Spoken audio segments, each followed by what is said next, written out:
The film begins at night in Chicago, and a police cruiser is heading for the hospital after one of the cops was shot. He is instantly taken into surgery, and the staff rushes to call Paul, the top surgeon in the hospital. He asks another doctor to finish and rushes to see the cop, but it's too late. The officer has died. The following morning, Paul has breakfast with his wife, Lucy, and his daughter, Jordan, who has been admitted to college in New York. After that, they leave for Jordan's soccer game, where Paul and Lucy are highly supportive of the girls. However, there is a father who is always irritated by every aspect and yells angrily. Paul respectfully requests that he stop talking, and the man becomes enraged, resulting in an argument that quickly develops into the man attempting to become violent. Lucy interrupts and drags Paul away, prompting the man to label him a chicken after the game. The family visits a pizza restaurant with Paul's brother, Frank.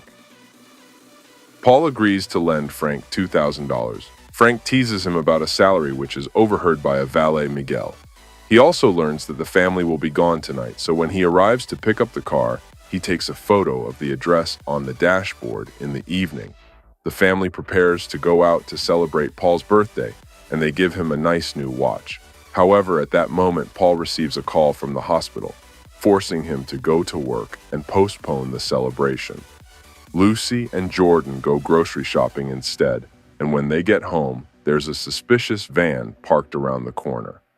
Jordan rushes upstairs to contact her girlfriend, while Lucy is in the kitchen, baking a cake for Paul. Unaware of an ominous presence behind a door, Lucy suddenly notices that her cookbook has changed. Pages due to a breeze from the window, which is supposed to be closed when she goes to close it. She finds muddy footprints on the floor. Lucy calls for Jordan to come downstairs when she realizes someone has broken in, but a robber has already hidden in the bathroom room and apprehends Jordan as she attempts to leave. Then Jordan is led downstairs, where it is revealed that 3 crooks have threatened to kill Jordan if Lucy does not cooperate. The leader then takes Lucy to the safe, forcing her to open it and place all of the family's valuables in it, only to be H when his friend returns with a rope. Jordan takes advantage of the distraction by grabbing the knife and cutting his face, causing the other crook to punch her and hurl her to the ground. Lucy returns with the 3rd robber after noticing the ruckus. She grabs a kettle of boiling water and tosses it at the robber's face before urging her daughter to flee. However, the crooks have had enough and started shooting. Paul is in the middle of surgery at the hospital when he overhears the intercom announce the arrival of 2 female patients. He waits for his co-worker to finish this one before rushing to help, but the other doctors refuse to let him work on it. By the time they finally explain what's going on, Lucy has died and Jordan is in surgery despite his skepticism. Paul goes to check on the body and is horrified by what he finds after. That detectives Raines and Jackson question Paul and compile a list of all the goods stolen from the safe. Frank also enters and rants at the police officers for not taking the recent crimes in the area more seriously. But Paul begs to calm down. The detectives try to reassure Paul that they will find the culprits. At that point, a nurse announces that Jordan has survived surgery but is still in a coma, and Paul remains by her side later. Lucy's father, Ben, speaks at her burial on their way back. Ben comes to a halt in the middle of the road to inspect something on the ground. Ben, furious for some reason, jumps back into the car and rushes to his land where 2 poachers begin fleeing. Ben comes out and begins shooting it at them, but they flee. Paul is shocked, but Ben says they can't rely on the police because they only arrive after a crime has occurred. He believes that sometimes men must take matters into their own hands, so he shoots the poached deer to put it out of its agony. Later, Paul is driving and chatting on the phone with the Raines, and he is dismayed to learn that there are no suspects. His foul mood leads him to yell at a homeless man who is attempting to clean his car window. After that, he goes to see Jordan and discovers her friend reading to her, and Paul is relieved that his daughter has support as the days pass. Paul begins to attend therapy. He discusses how he is unable to sleep in bed and instead sleeps on the couch. He also recalls his miserable youth, which included taking trains alone to avoid his father, so he started doing the same thing now. Simply to think every strange guy on the street abducted his wife, and he regrets not protecting his family. The therapist reassures him that recovery will take time. He spends his days reading to Jordan, taking trains, and attempting to hang out with Frank, but basically he sits on the couch miserable. Eventually, he gains understanding and gives the homeless money to clean his car windows. Weeks pass, and Paul has yet to hear any information on the case. So he visits Rains in person. He questions the detective about the DNA samples, but they did not match. Anyone in the database Rains' office contains a board with all of the open cases he is currently working on, and only a small portion of them have been resolved, indicating a lack of resources to adequately address them all later that evening. As Paul was leaving the train station, he noticed two men pestering a young woman. He tells them to leave her alone, but they get upset and beat him up instead, allowing the girl to go. When Paul comes home, he watches TV and sees an advertisement for a local weapons dealership that has an effect on him. The next day, he visits that retailer, and the shop assistant shows him all of the numerous weapons they offer. However, he has to fill out a lot of paperwork and complete a gun safety class, not to mention the surveillance cameras everywhere, so he says he'll think about it later. Paul is in the hospital treating another gunshot victim when the body is moved for surgery. A gun falls out of the patient's pocket, so Paul kicks it under the operating table to recover it later, hiding it in his clothes. When Paul returns home, he attempts to shoot the gun for the first time, but the bullet bounces, making him realize he needs to learn more. Paul spends the next few days of his leisure time watching gun videos and studying how to use the gun. After much practice, his aim improves enough. One day, Paul is called to the ICU and discovers Jordan has had a seizure. Her condition worsens, and it is improbable that she will survive. When Paul notices that her body has been strapped to the bed for protection, he becomes outraged since his daughter is in handcuffs, but not the perpetrators who committed the crime. His sanity completely failing, Paul waits until nightfall to take the gun and begins wandering through a tough neighborhood of Chicago while disguising his face with a hoodie. When he witnesses two men attempting to steal a woman's car, he confronts them, but they leap into the vehicle and shoot at him. Paul recovers swiftly and shoots the driver, causing them to crash. However, the click back injures Paul's hand. One of the crooks gets out of the car and begins firing blindly. So Paul hides behind a car and waits for the appropriate moment to shoot him in the head, unaware that a woman at a window is filming the entire scene after noticing the second one die and instructing the victim to flee. Paul leaves the scene, putting his hoodie in the garbage before boarding the train. When he arrives home, he uses his medical skills to treat his own wound before going to sleep. Moments later, Rains and Jackson arrive to make remarks. The woman who was almost robbed is really appreciative, but the person who recorded everything believes he was cold and cruel. Unfortunately, Paul's face is not visible in the video, but the woman has already shared it online. The cops also watch it and discover that the shooter has injured his hand the next morning. Paul sees the video of himself and is impressed by his own actions. The video quickly goes viral, and the media begins to debate whether what he did was wrong or not, given that he saved a person while simultaneously playing vigilante. This fame earned him the nickname Grim Reaper in the afternoon.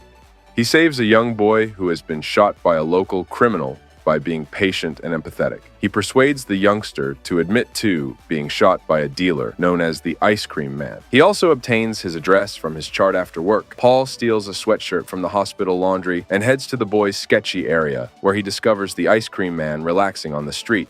Paul waits for snow to fall before shooting the man and fleeing, and the locals take advantage of the opportunity to steal everything from his small cart. Moments later, the investigators arrive at the site and hear more accounts about a man in a hoodie. Rains observes some children reenacting the shooting and realizes that the boy is using his left hand, comparing it to the popular footage. He concludes that it was most likely the same Grim Reaper as before. The next day, the media is abuzz with coverage of the Grim Reaper's latest attack, and Paul watches with pride at the police station. The supervisor shouts at the detectives for allowing some vigilantes to go around shooting criminals, concerned that others will follow suit. However, their main hints are that the shooter is left-handed and has poor weapon control. Meanwhile, Paul has another treatment appointment, and the therapist tells him he looks much better, so he should keep doing what he's doing. A few days later, Paul is operating on another gunshot victim, and he is surprised to see Miguel. He also observes the watch on his wrist. Paul's attempts to save him are ineffective, and Miguel dies on the operating table. Then Paul seizes the opportunity to go to the ambulance and steal Miguel's phone, which he unlocks with Miguel's chilly finger after stealing his watch. Paul hides in his office and begins looking through Miguel's photos, becoming horrified when he sees a snap of the inside of his car. He searches a little more and discovers a photograph of a liquor store that is actually a front for selling stolen merchandise. Paul considers phoning the detectives, but ultimately decides to do the inquiry himself when Frank comes to see. Paul cancels his plans and attempts to divert his brother's attention away from the wound on his hand. In the evening, Paul picks up another sweet shirt from the hospital laundry and travels to the liquor store where he fabricates a narrative about being Miguel's friend. However, the owner discovers the hospital label on the hoodie and secretly texts another crook named Fish, instructing him to come over. The man then reaches for a handgun, but Paul notices this in the mirror and quickly nails his hand with a dart. He then asks to see all of the stolen items he resells held at gunpoint. The owner leads Paul to a safe in the back, where he discovers all the goods stolen from his home. Fish enters at this point and attempts to shoot Paul, but he spots him on the security cameras and flees, resulting in the owner's death. Fish begins to fire on Paul, forcing him to hide to reload his gun when Fish slips on the blood. Paul grabs a guitar and hits him with it before dragging some fun across the floor. Fish dodges barely in time and returns to the bar, but Paul uses the cameras to shoot him in the leg, knocking him down. Then he is stuck. He steps on Fish's leg and asks, "Who killed Lucy?" To which Fish responds that it was a mechanic named Joe, whose address he has on his phone. As Paul takes up the phone, Fish pushes him to the ground, knocking him against a bookcase. Fish then rises up and aims his gun, but a bowling ball falls from the shelf and knocks him down, allowing Paul to shoot him with his own gun. Paul immediately grabs the security hard disk and departs, but his ring slips to the ground on his way out when he arrives home. He views a video to learn how to destroy the drives with a drill.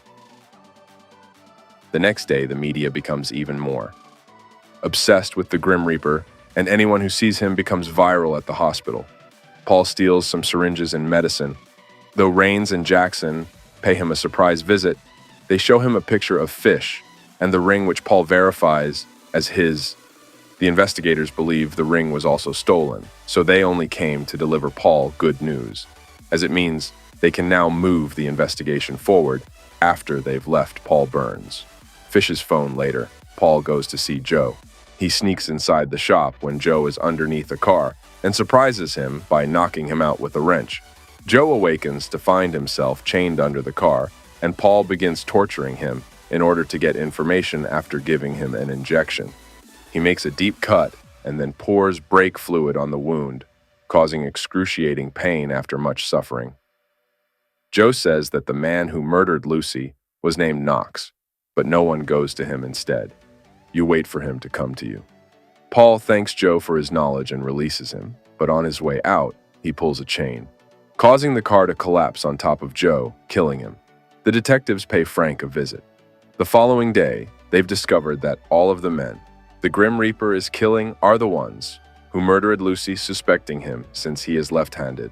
Meanwhile, Paul is in the hospital visiting Jordan and learns from the news that copycats are already killing people using the Grim Reaper narrative at that point. Paul receives a call from KNX, who invites him to meet at a club in 30 minutes, while Paul leaves for the club. Frank goes to Paul's house and enters, when no one answers the door. When he reaches the basement, he notices all of the ammunition and signs of Paul's depression, which leads him to the realization that he is the Grim Reaper. Paul enters the crowded club and messages Knox, stating that he is present. Knox orders him to meet in the restroom, so Paul goes there and calls Knox's cell phone.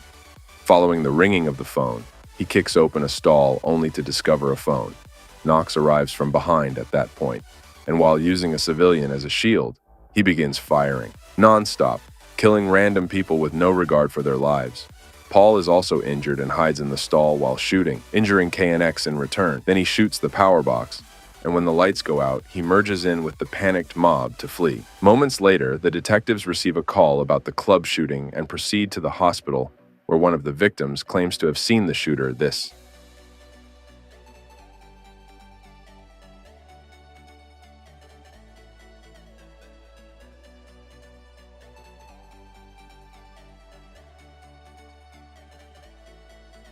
wound, which is quite painful.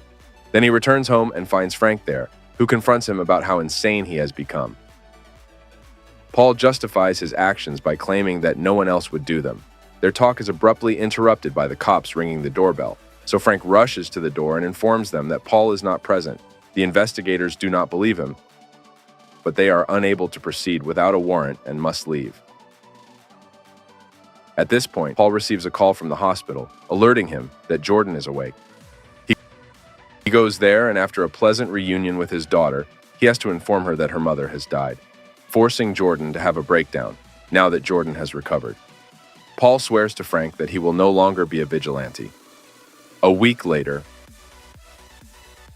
Jordan is finally permitted to return home, and the detectives arrive to question her, but she has no recollection of the night of the attack.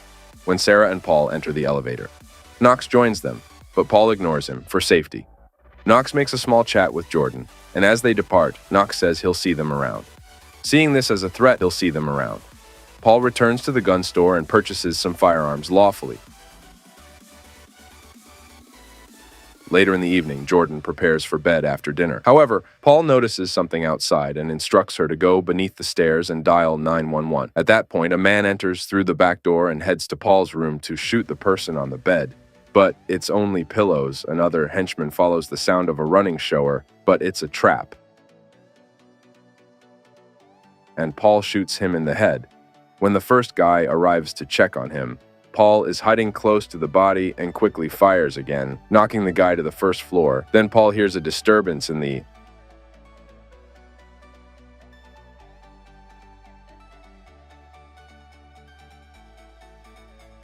Jordan emerges from the stairs and shouts, distracting KNX.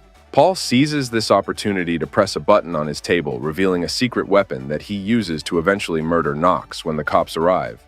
Paul tells them that he sustained all of his injuries tonight and that he obtained all of his weapons legally after Jordan awoke to protect her from being hurt again. He also claims he'll surrender his gun, signaling he's done.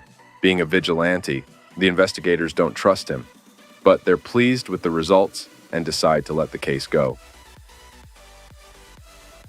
Later, Paul drops Jordan off at college in New York City, where her friend has already arrived as he heads back to his car. Paul notices a man taking a bag from a Bell Hubs cart and can't help but call him out while pointing a finger gun at him. Thanks for watching. If you are new, don't forget